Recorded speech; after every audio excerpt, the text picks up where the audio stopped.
ఖమ్మం జిల్లా. నేను వేసిన 3 ఎకరాల మిర్చి తోటలో ఒక ఎకరం బాధ్యత సుమారు మైకోసీడ్ వాళ్ళది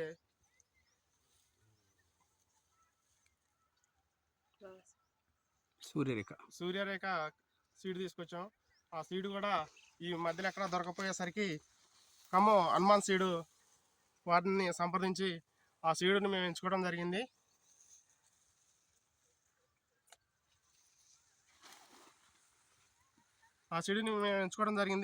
ఇంకా ఇదే తోటలో 2-3 వెరైటీలు పెట్టినా కూడా దాని మీద మాకు ఇది మెరిట్ అనిపించింది. కానీ నల్లిని కూడా తట్టుకొని కాయ కూడా దగ్గర కాపు, సైజు కూడా బాగుంది. కాయ షైనింగ్ కూడా మనకి కలర్ కూడా మంచి ఎరుపు రంగులో కనిపిస్తుంది. కూడా మనకి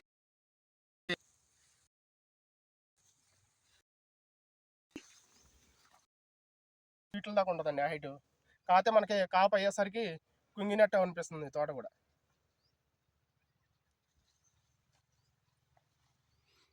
దీనికి రోగాలు ఎట్లున్నాయండి? రోగాలు కూడా తోటితో పోల్చుకుంటే కొంచెం మొద్దు రకంగానే చెప్పుకోవాలండి.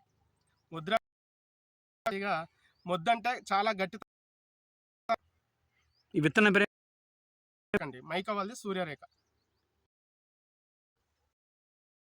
మీకు సుమారు ఎంత దిగుబడి వస్తుంది?